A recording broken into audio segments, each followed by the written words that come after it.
Next, ladies and gentlemen, while the mortar crew is getting into action and they will start delivering fire, the next elements that will be continuing here is the commander will bring in the rest of his assault forces.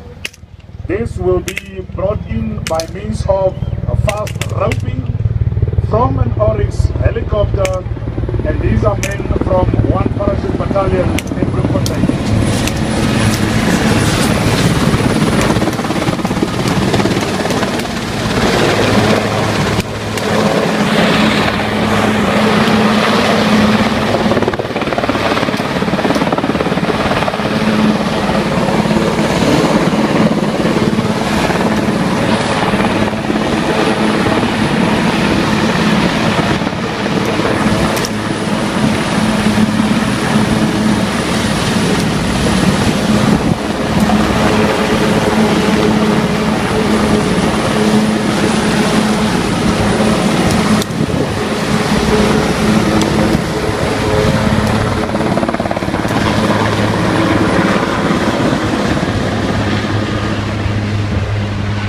The assault grouping is on the ground. They are also immediately in an all-round defense, as is customary.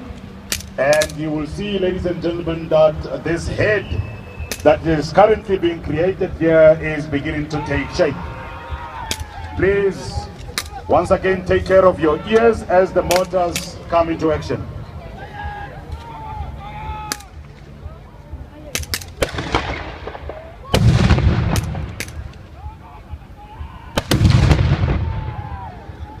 Ladies and gentlemen, a mortar is an indirect fire weapon, and you will realize that there is a gap between the moment it is fired and the moment the actual round impact on the ground. This is because mortars can only fire in the upper trajectory, which means the time of flight of the bomb to get to the ground is longer.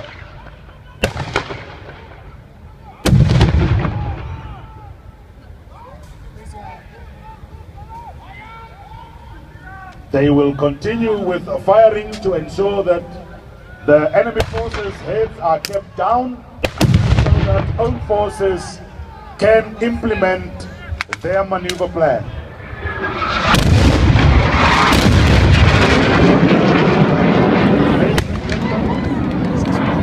You have just witnessed an insight from the Hawk leading trainer from the South African Air Force.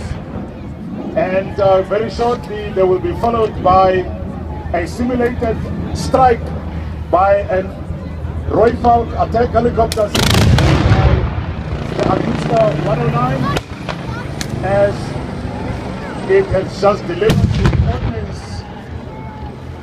The Hawks will be coming in for their second running, and they will be followed once again by the Roy Falk helicopter. At the same time, the ground forces are engaged in the ground battle, and the airstrikes are just in support of the ground activity here on the ground.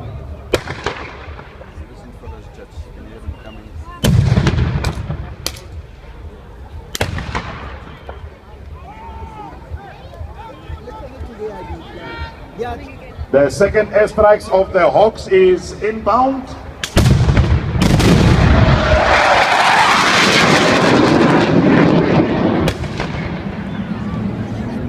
And behind them, ladies and gentlemen, the Roy Falk, as is simulated by the Augusta.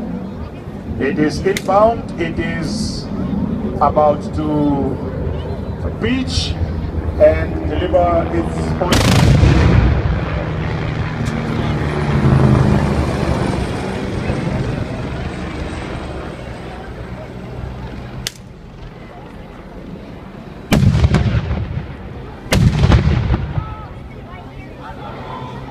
Ladies and gentlemen, the assault force has been given. The assault force is now going for the final assault on the enemy position to ensure that the final destruction of the enemy element in front of you is effective.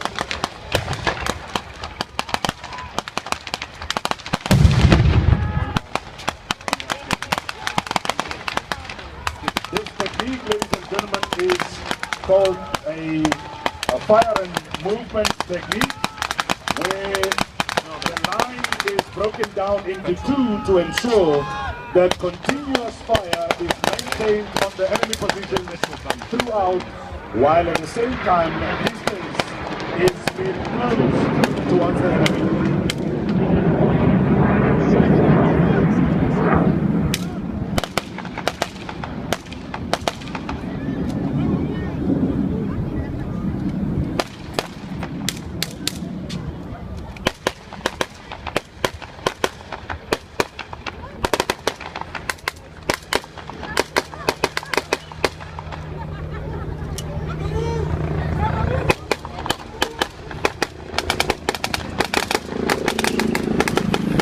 Ladies and gentlemen, the commander has just received bad news that one of his helicopters has taken a hit. The pilot as well as his co-pilot have been reported to be at a crash site that is behind me on the high-rise building of the arena here. The commander has ordered a combat search and rescue operation that will be commencing very shortly. This search and rescue operation will be conducted by members from 500th Squadron of the South African Air Force. You will see that the smoke has been thrown on top of the building behind you to indicate to the search and rescue helicopter that is inbound where the two pilots have been located.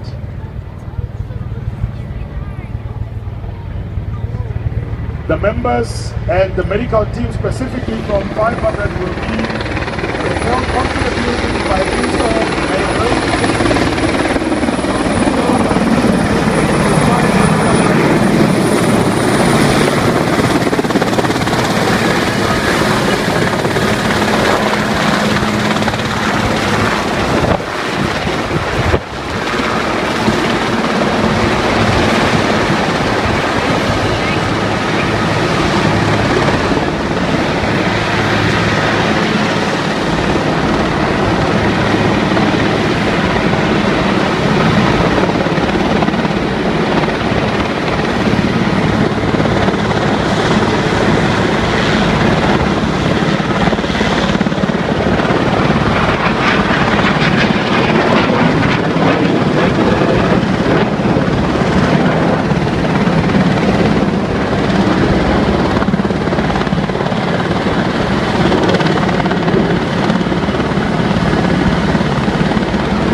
Ladies and gentlemen, this is a very delicate operation, making sure that we can bring these members safely. You need to understand that many a times the people that will be brought in this fashion will be unqualified professionals, such as medical doctors. It is therefore important that when these type of operations are conducted, safety of all forces is paramount. To that effect, you would have seen that the commander has placed the Hawk fighters in a cap above, as well as the gunships with guns around them to ensure that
ladies and gentlemen, our first pilot has been airlifted and will be taken to the nearest medical facility where proper medical care will then be given to him. The elements on the ground are currently preparing the next pilot, who will be hoisted by means of a stretcher or a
pilot, together with the doctor, have now been airlifted to the nearest medical facility, and it also shows, ladies and gentlemen, the level of skill involved in conducting operations of this nature. You would have noticed that still in the air,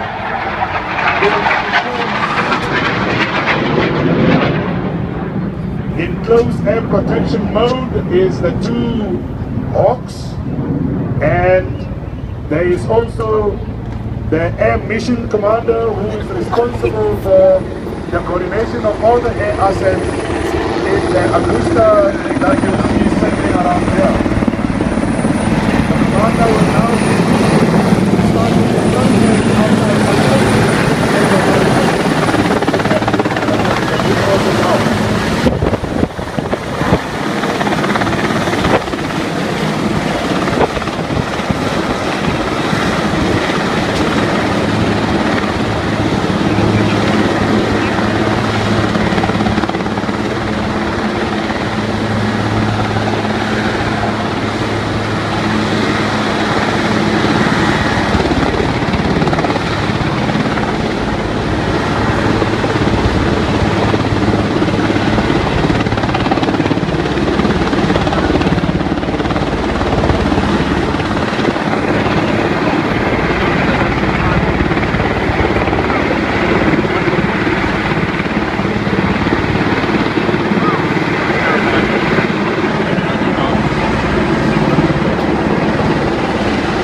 This is one of the techniques that we use in the South African National Defence Force to extract our forces from areas of operations. Is the road extraction technique.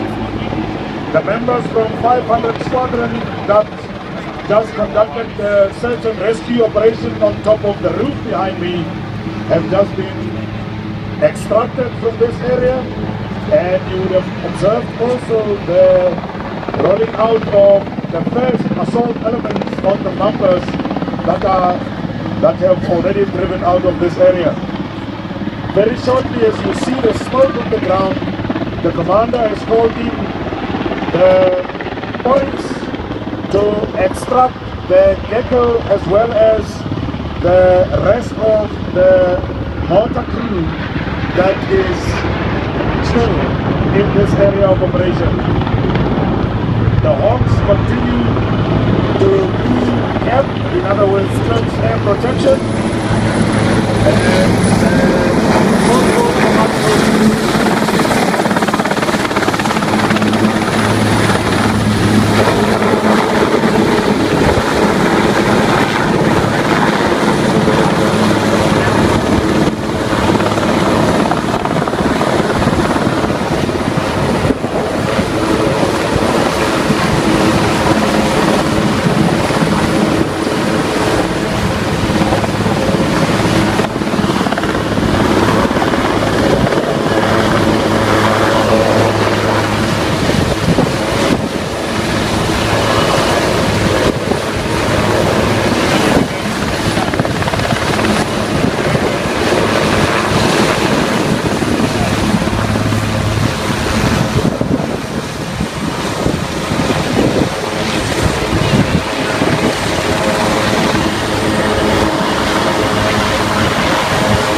ladies and gentlemen, out goes the gecko, and inbound is the second orange helicopter that will be picking up the mortar crews. Smoke is on the ground indicating where to land, and they are inbound.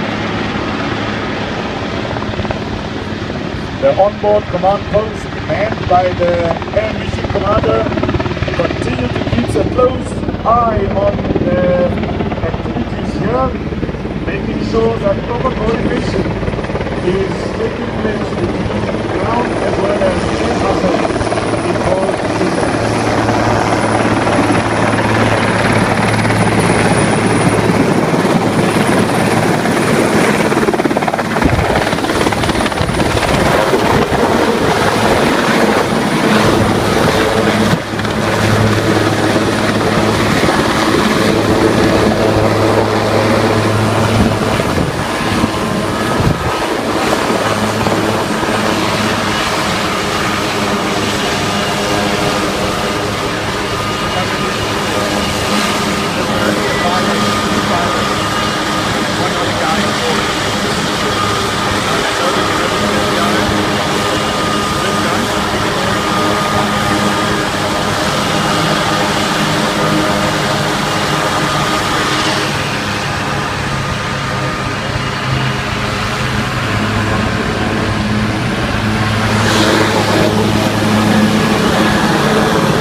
crew is out, and what is remaining is the protection elements in an all-round defense still, which the commander will issue the instruction for them to roll up. I see by the hand signal that the command is already given, and the members have started to roll up their lines.